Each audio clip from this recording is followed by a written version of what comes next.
The popular conception of creativity revolves around an isolated, unprompted flash of brilliance, arriving without warning or effort. Cognitive psychology operates on a much stricter definition. It views creative problem-solving as a highly mechanical, sequential process with specific biological requirements. We can visualize the brain's initial attempt to solve a complex problem as an expanding network of neural pathways. The system rapidly tests familiar algorithms, moving forward at high speed. Then it exhausts its resources and hits a hard boundary. The system freezes. The recognition of this exact structural process dates back to the 19th century. Physicist and physician Hermann von Helmholtz was among the first pioneers to formally map the chronological phases of creative work. He was followed closely by mathematician Henri Poincaré. Together, they helped establish that creativity operates through a multi-phase temporal dynamic, governed by both conscious effort and unconscious processing. Their work laid the foundation for understanding the core limitation of the first phase, preparation. During preparation, your working memory actively pulls schemas from past experiences.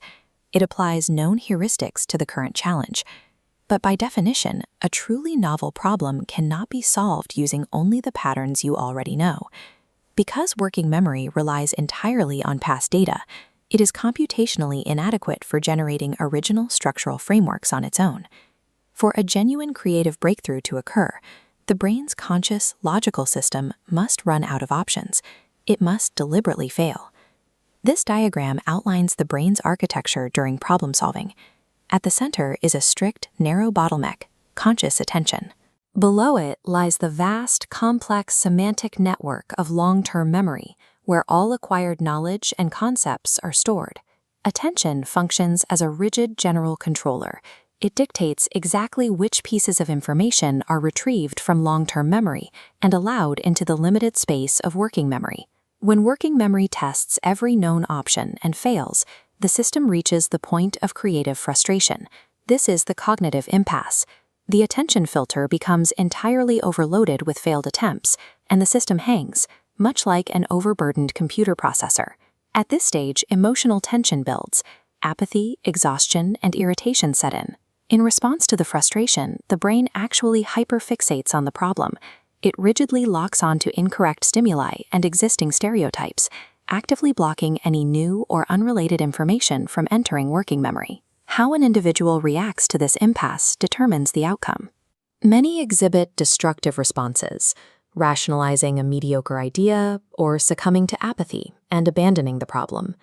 Constructive growth only occurs when a person accepts the dead end and actively abandons their reliance on standard logic. Concentrating harder on the problem achieves nothing. Narrowing attention further cements the mental block and prevents cognitive restructuring. Hitting the impasse and subsequently stepping entirely away from it is a mandatory biological prerequisite for achieving insight. Stepping away from the problem triggers the next distinct phase, incubation. This requires the absolute cessation of conscious, deliberate work on the puzzle. We can observe how memory nodes behave during this shift through the model symbolic architecture approach. During the conscious preparation phase, attention acts like a bright, narrow spotlight. It heavily activates a small cluster of closely related concepts, forcing connections between them while leaving the rest of the network dark. When incubation begins, that intense spotlight is turned off. The cognitive system changes states. The activation energy is redistributed, spreading broadly and weakly across the entire semantic network. Without the rigid control of the attention filter, the brain begins a subconscious recombination of data. The broad, low-level activation allows distant, previously unassociated concepts to slowly form novel links. An alternative explanation, the forgetting model, suggests incubation is effective because taking a break clears working memory of incorrect dominant assumptions. By forgetting the wrong path, you create space to notice the right one. Both models confirm a central truth. Incubation is not a period of mental rest. It is an active reallocation of cognitive resources. The brain stops forcing localized retrieval and shifts to broad, unconscious association. Deep within the semantic network, two remote nodes finally connect, completing the missing principle of the solution. The moment this structural link is forged, a rapid, highly energetic pulse shoots directly toward the conscious working memory. According to the signal model, this sudden euphoric surge of clarity, the subjective feeling of illumination, is not the brain doing the calculation. The calculation already happened in the dark. The emotion is an evolutionary alert mechanism. This feeling of illumination is a biological signal communicating to the conscious brain that a high probability match has been found. It prompts the working memory to instantly capture the newly activated information before it decays and is forgotten again. Ludwig van Beethoven famously experienced this mechanic in action.